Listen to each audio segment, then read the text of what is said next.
ఇది total episode మీకు అర్థమైంది. ఈరోజు గవర్నమెంట్ నుంచి అక్కడి నుంచి సానుకూలంగా రావడం చాలా హ్యాపీ మూమెంట్. కాబట్టి దీన్ని కన్క్లూడ్ చేద్దామనే మీ అందరికీ చెప్పడం. ఎందుకంటే ఇక్కడ I'm important person for both industries. అలాగే ఉత్తరాంధ్రలో నైజాంలో తెలంగాణలో ఎలా అయితే చెప్పానో మాకు ఆంధ్రప్రదేశ్ మొత్తంలో ఉత్తరాంధ్రలో మాకు డిస్ట్రిబ్యూషన్ ఆఫీస్ ఉంది. అక్కడ ఒక 20 థియేటర్లు మా ఎస్విసికి ఉన్నాయి. అక్కడ 20, ఇక్కడ 30. మళ్ళీ మీరు ఇది అండర్లైన్ చేసుకోండి. మళ్ళీ టాపిక్ నాకు మాట్లాడిన నాకు చికాకు ఉంది. నేను ఎందుకంటే ఇక్కడ మంచి సినిమాలు తీస్తూ ప్రొడ్యూసర్గా 22 ఏళ్లలో ఇక్కడ వరకు గ్రో అవుతూ నేను ఇంకా కొత్తగా ఆలోచిస్తున్నాను. మొన్ననే దిల్ రాజు డ్రీమ్స్ అని అనౌన్స్ చేశాను. కొత్త టాలెంట్కి నా 30 ఏళ్ల ఎక్స్పీరియన్స్ని ఉపయోగపడేలాగా చేయాలి. అలాగే ఒక అనే ఒక కొత్త టెక్నాలజీ వస్తుంది.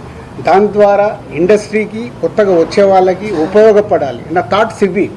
నేను ఇంకా కిందికెళ్ళి వ్యాపారం మీదనే కాదు, మంచి సినిమాలు తీయాలి, మంచిగా ముందుకెళ్ళాలి. నాతో పాటు చాలామందికి నేను హెల్ప్ అవ్వాలనేది నా వ్యూ, నా విష్. ఇది ఇంపార్టెంట్ ఇవ్వండి. అనవసరమైన వీటికి ఇంపార్టెంట్ ఇచ్చేసి ఫోటో వేస్తే మనకు వ్యూస్ వస్తాయి కదా, ఈయన మీద కామెంట్ చేస్తే మనకి ఏదో వస్తుంది కదా అని వదిలేయండి. దయచేసి మీరు ఎవరన్నా దాంట్లో ఉన్న వాళ్ళు ఉంటే, ఇందాక ఒక ఛానల్ వాళ్ళకు చెప్పాను కదా, అది ఇంపార్టెంట్.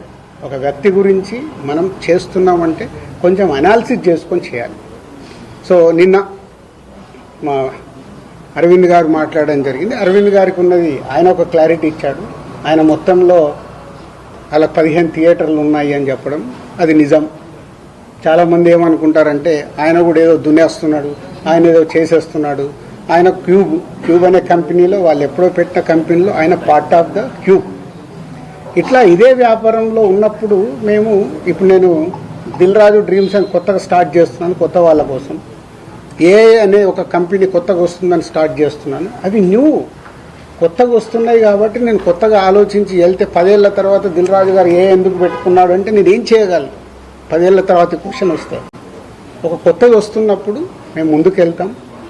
ప్రభుత్వాలని కలుపుకుంటూ ఇండస్ట్రీకి ఏం కావాలి, ప్రభుత్వాలు చేస్తేనే ఇండస్ట్రీకి ఏ సమస్య వచ్చినా ప్రభుత్వాలే చేయాలి. వాళ్ళు పెద్దన్న లెక్క.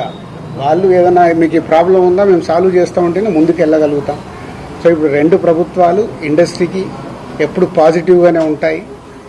దుర్గేష్ గారు చెప్పారు. ఇక్కడ ఎఫ్డీసీ చైర్మన్గా నేను చెప్తున్నాను, ఇండస్ట్రీకి ఏది కావాలన్నా యూనిటీ.